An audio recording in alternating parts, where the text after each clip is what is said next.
Welcome to Beyond the Covers. I'm Chris Horner. In today's edition, I, of course, want to cover the Tour de France 2024 presentation.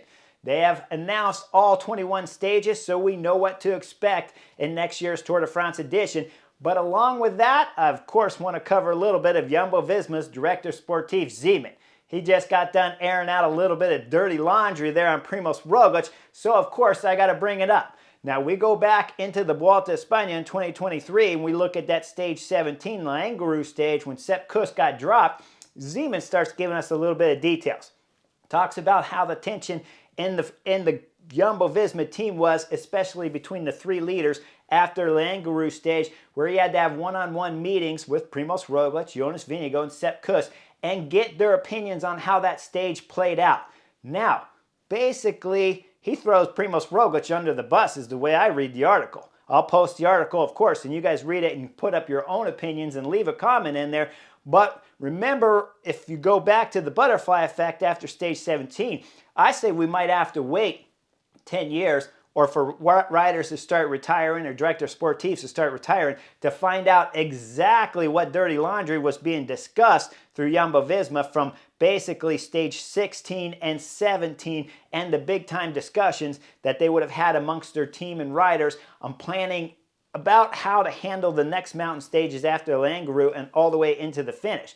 Well, Zeeman gives us a little heads up. Now, I can only believe that Zeeman leaked this information about the same time as the presentation of the Tour de France because Primoz Roglic is no longer riding for Jumbo-Visma and he's going over to Bora Hansgrohe. And when I read his interview, everything in there tells me that Zeeman is trying to throw Primoz Roglic under the bus and plant a little seed of doubt over at Bora Hansgrohe that maybe Primoz Roglic is a bit of a selfish rider, so you might want to hold back a little bit of energy when you get to this next edition of the 24 Tour de France, because Primoz Roglic, the way Zeeman talks about it at the Vuelta a España, makes him look like he's selfish and of course wanted to keep racing for the race leader's red jersey after stage 17. Now here's the only problem, Zeeman.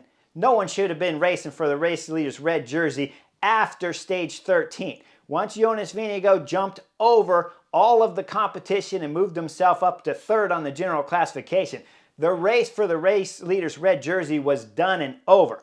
Everything I read in this article from Zeeman is, like I said, is just to put some negative energy on the Primoz Roglic, especially after the Tour de France ASO just released the 24 Tour de France, and Primoz Roglic's sole objective, I've got to believe over at Bora Hansgrohe, is going to be the Tour de France, and his second objective is going to be winning everything else he does on his race calendar in 2024. So Zeeman is trying to put a little bit of doubt over at that team. Now, let's get into the presentation, but let's talk a little bit after the presentation, some more on Primoz Roglic and this interview from Zeeman. Now, when we look at the presentation, we already knew stage 2 was going to be exciting when they go Giro dell'Emilia and they do the San Luca climb 2 times. Now they'll go up to the top and they'll do a twisty, technical 10-kilometer descent, so we know stage 2 is going to be exciting and probably will dislodge any chance of any sprinter to be able to keep himself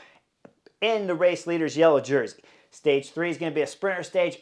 Stage 4, things get very interesting because they go up the Col de Galibier. And if I remember right, all the way back in 2022, stage 11, Tadej Pogačar went up over the Col de Galibier, dropped down the Col de Galibier, went up the Col de Granada, and then, of course, got dropped from Jonas Vingegaard, who went on to win that year's edition of the Tour de France. So Jonas Vingegaard and Tadej Pogačar might have a little bit of memory flashback on the Col de Galibier when they go up it in 2024 on stage 4. Now, what we didn't know before the presentation, stage 7 is going to be the individual time trial, first one in 2024, about 25 kilometers long. Doesn't look like it's going to be crazy hard, just a little bit, small hills in there. So we shouldn't see big shakeups. But, of course, we should see one of the 4 riders, if not 2 of them, to decide who's going to start putting some time in the individual time trials. And so this stage 7, we might see start planting some doubt in any of the top 4 riders, Primoz Roglic, Remco Evenepoel, Jonas Vingegaard, and, of course, Tadej Pogačar. If they lose some significant amount of time on stage 7, they're going to start worrying about that last individual time trial in Nice on stage 21, which means when we get into the mountain stages, especially the last two, stuck in stage 19 and stage 20, whoever had those bad time trials on this stage 7, they're going to have that in the back of their mind, and they're always going to be thinking about that, but not for too long, or at least not for one particular stage, because stage 9, after the first individual time trial, is going to be an exciting one. Now, when I'm sitting up here on the podium talking to you guys on the butterfly effect and beyond the coverage, I'll tell you right away, I don't like cobblestones and I don't like gravel sections of races putting into a Grand Tour. There's too much risk that some of the favorites and some of the big-time favorites in the Tour de France could crash out. But they put it in there. We know it's going to be exciting. You know there's going to be some drama on this stage, so we're all going to tune in. And because we all tune in is why they put it in there. So stage 9 is going to be an exciting stage, and we're going to have to hope that Remco Evenepoel doesn't have that flashback from his first entry into the Giro d'Italia when they went over the white sand roads and had a miserable day during the Giro.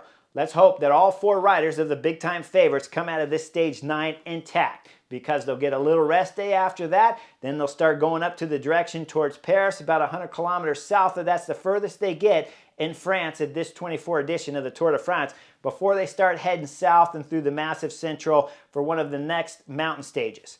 After that, we start getting into the very finish of the second week, and that's when we start getting into some big mountain stages, when we start seeing back-to-back stages where the riders have to be on fantastic form. One thing I want to point out, though, at this year's Tour de France, the mountain stages, we never go into 3 in a row. There's two big mountain stages, and of course 7 mountain stages total. But let me remind you guys, when you look at the parcours here, 4 of those 7 mountain stages are short days, especially when we're talking about stage 4, stage 19, and stage 20, where they're well under 160 kilometers in distance. But when you only have 7 mountain stages and 4 of them are short, that doesn't give Jonas Vingegaard his ideal big-time racing into the Alps or into the Pyrenees with back-to-back massive climbs. He doesn't have 7 of those. He really has 3 big mountain stages here in this year's 24 Tour de France. So he might not like that so much, even though after the presentation, Jonas Vingegaard said he does love the course. And of course, he must love the course when you look at the individual time trial on the last and final stage, 21 of the Tour de France, when they're in Nice and they're going to go up over 2 climbs, and one's the Col d'Ez. So, like I said before, beyond the coverage at the last edition, when we're looking at that last individual time trial and you see the last 2 mountain stages, 19 and 20, we're going to see tons of action on 19 and 20 because the stages are incredibly short. And because whatever happened on the stage 7 individual time trial, none of the 4 race leader favorites are going to want to go into the individual time trial in Nice if they lost time on stage 7. So those riders, particularly when you look at stage 7, out of the 4 leaders, the 4 favorites of this year's Tour de France, if any of them lost massive time on stage 7, talking about probably 20 or 30 seconds, they're going to keep that in their mind when they go into this last and final stage in stage Nice and the mountain stages before that, to know they have to make up for whatever they lost on stage 7, because they still might have that in their mind if the time gaps are close between the 4 favorite riders. Now, we all know it's not going to be close between 4 of them. That would be really rare in the Tour de France to go into the final day. But it's certainly going to be close between 2, if not 3 of the favorites when we get into Nice. And if one of those riders lost a bunch of time on stage 7, they need to make up that time in the last 2 final mountain stages on 19 and 20. So it's going to be an exciting Tour de France. I love the way it's organized, and I love the fact that Jumbo-Visma, Zeeman, the director sportif, allowed that leak and put that dirty laundry out there on Primož Roglič, because you can already see right now when he talks about how they had interviews with each of the riders so that they can speak their mind. I'm sure when he had his interview after the Auto de l'Angliru, that's on stage 17, that Primož Roglič wasn't told, hey, tell me what you think about today's race and what you think about the future here and how we should race. And then I'm going to tell everyone after the 24 presentation if you decide to leave Jumbo-Visma and go over to Bora Hansgrohe. Well, that's basically what Zeeman did, right? He threw Primoz Roglic under the bus because if you look at the Vuelta a España in 2023, the real rider that started the action was, of course, Jonas Vingegaard on stage 13.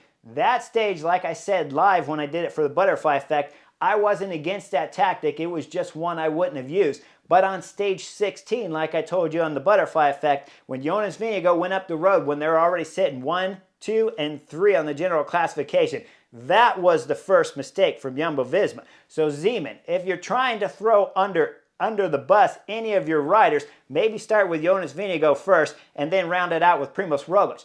But if you're only throwing Primoz Roglic under the bus for what was happening at the 23 Vuelta a España, well, we know you're just playing games and trying to put some kind of negative energy into the head of Primoz Roglic and his teammates over there at Bora Hansgrohe, because it can't just coincide directly after the presentation of the 24 Tour de France for any reason at all. Like and subscribe. I'll see you guys on the next edition real soon.